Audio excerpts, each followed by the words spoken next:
Olá, queridos amigos e alunos da Escola Dominical. Estou de volta às aulas, dando sequência ao estudo do livro que nós temos aqui, o Evangelho e as Questões Emocionais, organizado pelo Bispo Nelson Luiz Campos Leite. E é claro que as reflexões e comentários estão baseadas na Bíblia. Os 2 últimos domingos, o José Paulo falou sobre depressão e estresse. O tema foi muito bem colocado. Assistam lá, quem não teve a oportunidade. Eu mesmo estava revendo as aulas, pois as aulas se complementam, se completam. E hoje, dentro do assunto saúde emocional e espiritual, o tema é saúde integral, escrito pela professora doutora Dagmar Silva de Castro, que ela é psicóloga, doutora em psicologia e atua no Instituto de Pastoral. Vamos orar primeiramente? Te agradecemos, Senhor, por essa oportunidade, Senhor, de estarmos iniciando o nosso novo ano diante da Tua Palavra, estudando a Tua Palavra em comunhão contigo e com os meus irmãos em Cristo, Senhor Jesus, que o Teu Santo Espírito nos edifique, Senhor, edifique todas as áreas da nossa vida, Pai. Colocamos tudo em Tuas mãos, que o Senhor esteja nos conduzindo nesse momento. Nós oramos e agradecemos por tudo, em nome de Jesus Cristo. Amém. Então, como cristãos, nós buscamos sempre viver da melhor maneira possível neste mundo, respeitando a vida que o Senhor Jesus criou. E é uma postura cristã evitar e agir preventivamente contra as doenças, quaisquer que elas sejam. No entanto, nós não estamos livres de doenças. E boa parte do ministério de Jesus é destinada a restaurar as pessoas aflitas, as pessoas frágeis, doentes física e emocionalmente. A graça de Cristo é uma graça restauradora, que visa trazer à pessoa a restituição da saúde integral, né? A saúde física, espiritual, emocional, mental, moral, relacional e, consequentemente, a social. Eu quero ler com vocês, se vocês puderem pegar a Bíblia e me acompanhar, o Salmo 40, 17. Ele diz assim, Salmo 40, 17. Eu sou pobre e necessitado, porém o Senhor cuida de mim. Tu és o meu amparo e o meu libertador. Não te detenhas, ó Deus meu. Então, esse salmo, ele nos afirma que somos pobres e necessitados. Pobreza e necessidade, as mais variadas, estão presentes na vida humana. E como decorrência, vêm as enfermidades e a morte. Nós lemos lá em Romanos 6, 23, que Paulo escreveu, o salário do pecado é a morte, né? Aqui o salmista também afirma, se nossa realidade é esta, né? Existe, porém, outra. Deus cuida de mim. Ele é o meu amparo, ele é o nosso amparo e o nosso libertador. Então, a totalidade de nosso ser carece de saúde, o meio ambiente em que nós vivemos carece de harmonia, restauração, os relacionamentos humanos necessitam de reconciliação, perdão e interação. O que o pecado destruiu e desqualificou, a graça de Deus em Jesus Cristo restaura e coloca tudo no seu devido lugar, não é mesmo? Inicialmente, nós vamos conversar um pouco sobre o que entendemos por saúde integral, depois sobre a relação entre saúde e salvação e, finalmente, como refletir sobre esses temas em nossos dias atuais. Eu tenho 2 questões para colocar para vocês.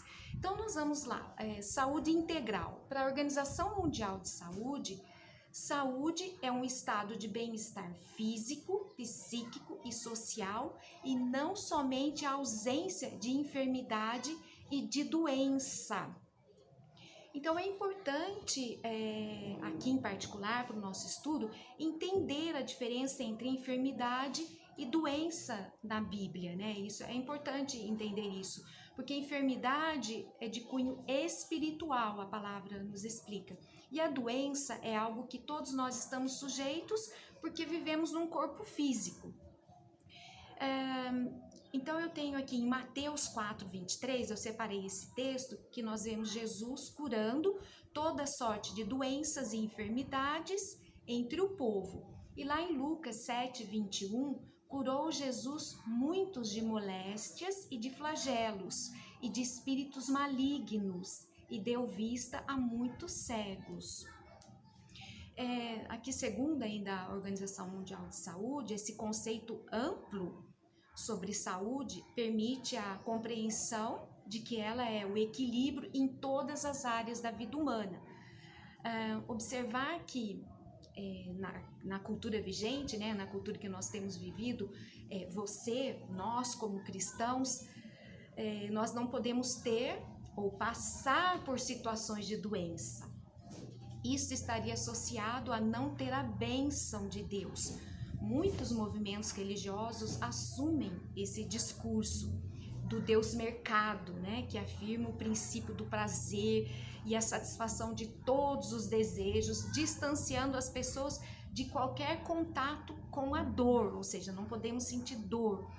Então, nós estamos numa era dos equipamentos cirúrgicos super sofisticados, das UTIs, as pílulas as mais coloridas, né, e também da negação do sofrimento e da dor. Então é nesse sentido que é preciso resgatar os princípios bíblicos, e nós temos visto nessas lições das questões emocionais, nós temos falado sobre esses princípios, e também lembrando, né, que dos servos de Deus, como Elias, Jonas, eles lidaram com a doença depressão. Esses princípios não colocam uma relação de causa e efeito entre salvação e cura. Vejam bem, Deus nos convida para uma vida plena, mas isso não quer dizer ausência de conflitos e, inclusive, ausência de problemas de saúde. Então, saúde integral implica uma harmonia biopsíquica e social que não dá para ser vivida isoladamente. Ela conclama a presença do semelhante e do mundo. É a compreensão do ser humano em toda a sua totalidade, não fragmentado na sua relação consigo mesmo, com o outro e com o mundo. Lemos lá em Romanos 12:5, alegrai-vos com os que se alegram e chorai com os que choram.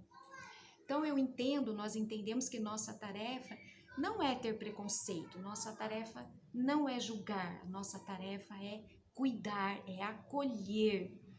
Porque eu quero colocar aqui para vocês quantos já não passaram por algum momento, por isso em algum momento de doença, né? Em algum momento delicado, alguém perguntar se não é algum pecado na família, algum pecado em você. É claro que muitas vezes nós sofremos com doenças devido às nossas escolhas erradas. E para curar um problema de saúde, muitas vezes nós não precisamos de um remédio, mas nós precisamos de uma mudança de postura, mudança de maneira como encaramos a vida, como lidamos com a vida, com o universo, com as pessoas, consigo mesmo. Ou seja, como você controla os seus desejos. Isso é muito importante também falar em mudanças de consumo de água, alimentação, da maneira como você dorme, da maneira como você cuida do seu corpo, do seu espírito, da sua mente. E nós sabemos que o maior inimigo que nós teremos que enfrentar é a nós mesmos, né? E mudar só depende de nós mesmos. Então nós temos que ter a liberdade de fazer uma escolha pela nossa saúde como um todo.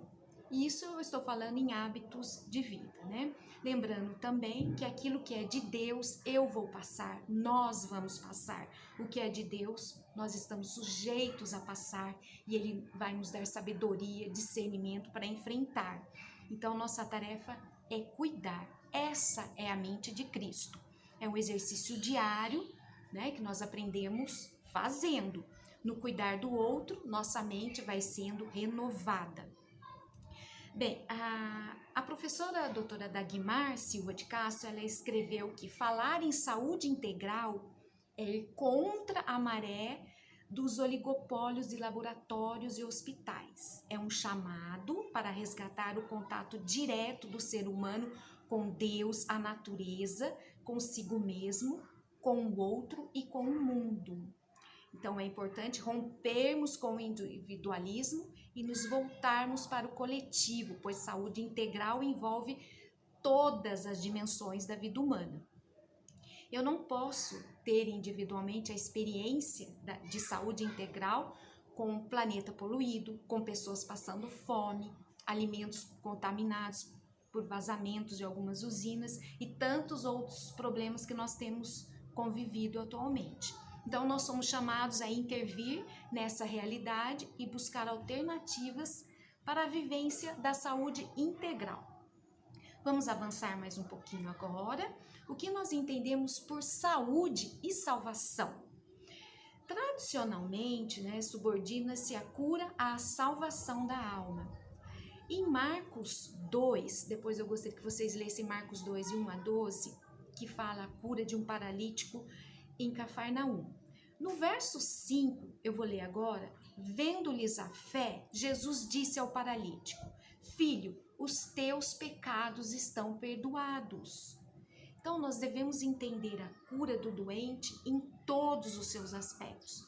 Aqui o paralítico é salvo com a sua psique, digamos a alma, o espírito, a mente e o seu físico. Então, ele é salvo no seu ser total. Vamos pensar um pouquinho aqui nessa passagem, o paralítico, um homem necessitado, que vivia deitado em uma cama, provavelmente tetraplégico, que não podia andar no caminho ou movimentar-se na obra de Cristo, mas ainda ele podia ouvir e ver as coisas que estavam acontecendo ao seu redor. Vendo a fé deles, aqui o Senhor Jesus honra a fé dos seus servos e abençoa os visitantes, as pessoas que estavam ali. Perdoados estão os seus pecados, Jesus fala, Para Jesus, muito mais importante era a salvação daquele homem do que a cura da sua enfermidade. Percebe? Muitas vezes nós estamos orando pela cura de alguma pessoa, mas o mais importante é a cura, é a salvação da alma.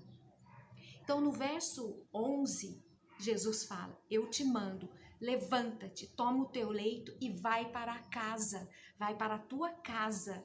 Aqui entendemos que a bênção é completa. O Senhor não desaponta os seus servos, pois a bênção principal, que é a salvação, já havia sido concedida ao paralítico. O homem sai livremente com sua cama. Eu acho essa passagem maravilhosa e a gente pode refletir muito, tem muitos ensinamentos para nós.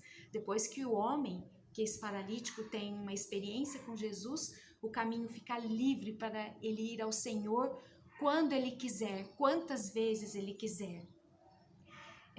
Passando por um outro texto, no Evangelho de Mateus 8:17, eu tenho que ler para vocês. Mateus 8, vamos procurar aí, 8:17. Para que se cumprisse o que fora dito por intermédio do profeta Isaías, ele mesmo tomou as nossas enfermidades e carregou com as nossas doenças. Lá em Isaías 53:4, deixa eu ler também para vocês, para complementar. Certamente ele tomou sobre si as nossas enfermidades e as nossas dores, levou sobre si, e nós os reputávamos por aflito, ferido de Deus e oprimido. Então nós vemos aqui a cura de doentes por Jesus já é tida como cumprimento de profecias, pelo profeta Isaías. Então o assunto salvação e saúde faz parte da teologia bíblica. A salvação não se restringe apenas à alma do indivíduo. Salvação na Bíblia inclui, eu digo na Bíblia inteira, inclui integridade e bem-estar para o ser humano no seu todo. Tem um outro famoso teólogo alemão, Paul Tillich, que eu estava lendo, para esse teólogo, a salvação é graça dirigida à integridade, ele fala, integridade de todos os seres humanos. É um ato divino e humano ao mesmo tempo, pois pela graça a humanidade pode ser curada de suas fragilidades e de sua fragmentação, sendo regenerada, justificada e santificada. Então a salvação atinge e afeta a vivência de cada ser humano, as relações de solidariedade, a responsabilidade pela preservação da vida sob todas as suas formas e a relação espiritual com Deus. Refletindo sobre esse tema em nossos dias, é importante atestar para essas afirmações que eu vou colocar para vocês agora. Eu vou perguntar. Número 1. Até que ponto vivemos equivocadamente contaminados pela secularização da modernidade que busca passar a ilusão de que individualmente que somos sãos ou doentes? 2. A ilusão de que a ciência trará a solução para todos os males da humanidade não estará expulsando o transcendente e o poder curador da graça divina? Vamos pensar um pouquinho e eu sei que vocês devem já estar imaginando vários pontos a respeito dessas perguntas, que em tempos de pandemia, é claro que nós temos algumas reflexões mais profundas. Eu tenho esse devocional aqui, 365 dias com Deus, que ele nos trouxe um texto do pastor Hernandes Dias Lopes, no dia 11 de janeiro. Ele fala sobre 3 lições da pandemia, né, que o mundo está sendo abalado pelo coronavírus, praticamente todas as nações foram afligidas. O Covid trouxe um grave problema de saúde pública, ao mesmo tempo que está procurando que está provocando, né, um terremoto, eu diria um rebuliço na economia mundial. E ainda não há uma solução pronta nem eficaz para cessar esse mal. Então, que lições nós podemos tirar nesse momento? Lá ele coloca a questão do poder econômico, né, que não é capaz de resolver os maiores dramas da humanidade. Dentre as principais nações atingidas por essa pandemia estão as mais ricas do mundo. Essas nações têm um robusto orçamento e têm usado somas altíssimas para socorrer o seu povo. Mesmo assim, milhares de vidas têm sido ceifadas todos os dias, carecendo daquilo que é gratuito e nada custa às pessoas, que é o ar para encher os seus pulmões. Outra questão que ele põe é o poder científico, que não é capaz de trazer cura para todas as doenças que afligem a humanidade. A ciência tem se multiplicado, o avanço científico tem sido notório em todas as áreas, porém, mesmo com todos esses avanços, a ciência ainda não é uma luz capaz de iluminar todos os labirintos dessa pandemia. O poder da ciência ainda não tem resposta rápida nem eficaz para o enfrentamento dessa crise. Aí vem o poder político, que também não é capaz de administrar com eficiência essa pandemia que assola as nações. Os líderes, os mais influentes do mundo, mesmo os presidentes, os ministros das nações mais ricas, apesar de reunirem todos os esforços e usarem todos os recursos, eles não têm conseguido dar uma resposta eficaz para vencer a pandemia. A Organização Mundial da Saúde, mesmo empenhando todos os seus esforços, não consegue sanar esse mal, nem sequer acalmar os corações aflitos, apontando para uma solução eficaz à vista. Da mesma forma que o dinheiro e a ciência são impotentes, né? Eu quero dizer, o dinheiro e a ciência, eles são impotentes. O poder político também é impotente. Então, qual a conclusão óbvia? Eu pergunto para vocês. Qual a conclusão óbvia? Os recursos terrenos são colunas frágeis demais para manter a humanidade de pé. Os recursos humanos são insuficientes para erradicar os males que afligem as nações. É necessário nessa hora reconhecer que precisamos de Deus, do Deus Altíssimo. Só dele pode vir o nosso socorro. Somente ele é o nosso refúgio de geração em geração, como está lá no Salmo 90. É tempo de todas as nações voltarem seus olhos para Deus. E eu lembro também do Salmo 127:1, na segunda parte: se o Senhor não guardar a cidade, em vão vigia a sentinela. E o que nós precisamos fazer é nos colocar diante de Deus, com todas as nossas dificuldades, com todas as nossas fragilidades que temos passado, porque Ele certamente nos conduzirá. E a Bíblia diz que Deus pode tirar a nossa alma do cárcere. Deus pode tirar os nossos pés do pântano e colocá-los numa rocha. Deus pode tirar o nosso espírito angustiado e cobrir-nos com vestes de louvor.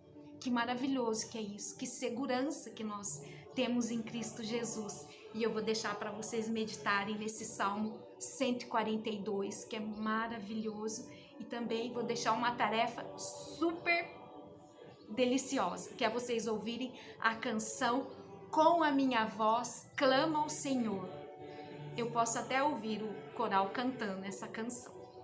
Então que nós possamos orar a Deus para levar o ser humano a curvar-se diante dele, aceitando a tua presença e sustentação. Amém? Que a paz de Deus nos guarde em todo o tempo. Um ótimo dia para vocês, na paz de Cristo.